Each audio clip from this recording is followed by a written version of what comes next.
ఈ అందరికీ simple and tasty chicken curry చూపిస్తాను, వచ్చేయండి.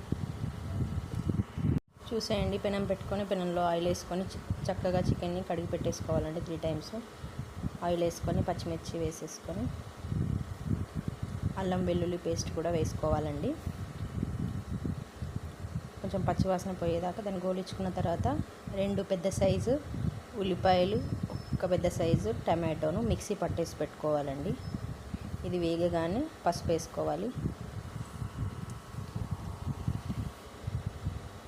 తర్వాత మనం ఇందాక పట్టి పెట్టుకున్న ఉల్లిపాయ టమాటో పేస్ట్ని వేసేసుకుందాం. కాస్త మగ్గనివ్వాలండి, పచ్చివాసన పోయేంత వరకు మగ్గుతుంది.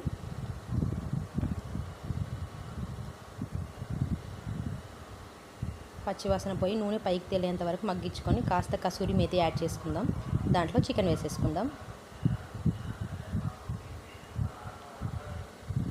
చికెన్ వేసుకొని చక్కగా కలుపుకోవాలండి. ముక్కలకు మొత్తం పట్టించుకోవాలి గ్రేవీని.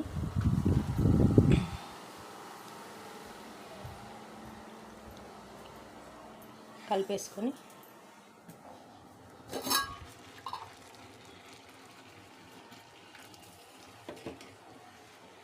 మూత పెట్టేసుకుందామండి. ఒక 5 నిమిషాలు మగ్గనిచ్చుకోవాలి. తర్వాత కారం, ఉప్పు, జీలకర్ర పొడి, ధనియాల పొడి అన్నీ 1 స్పూన్ వేసుకోవాలండి. వేసుకున్న తర్వాత 1 పెద్ద టేబుల్ స్పూన్ పెరుగు కూడా యాడ్ చేసుకోవాలి దీంట్లో.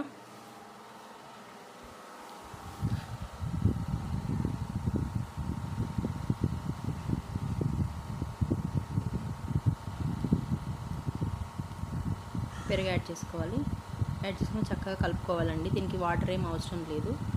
ఈ పెరుగుతోనే వాటర్ కన్సిస్టెన్సీ మంచిగా వస్తుంది. థిక్నెస్ గ్రేవీతో వస్తుంది చికెన్ కర్రీ. ఫస్ట్ పెరుగు వేసుకున్నాక చక్కగా కలుపుకోవాలి. ఫస్ట్ మళ్ళీ ఒక 5 నిమిషాలు మగ్గనిచ్చేస్తే అయిపోతుందండి. మంచి టేస్టీ చికెన్ రెడీ అవుతుంది.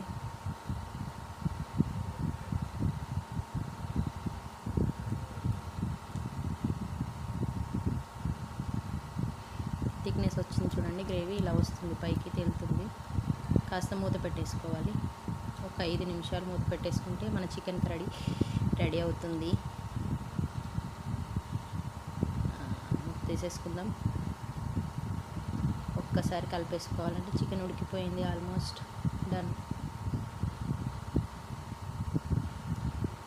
దీంతోపాటు బగారా రైస్ కాంబినేషన్లో తింటే చాలా అంటే చాలా బాగుంటుంది. బగారా రైస్ వడ్డించేసుకుందాం. రైస్ పెట్టేసుకొని దాంతోపాటు మంచి యమ్మీ చికెన్ కర్రీ పెట్టుకొని తింటే ఉంటుంది. అనాల్సిందే అండి. టేస్ట్ చూద్దాం, వచ్చేయండి. లిక్విడ్ చూసారా ఎంత చక్కగా వచ్చిందో థిక్నెస్గా చికెన్. అనిపించేలా ఉంటుంది చూడండి. సూపర్గా వచ్చింది.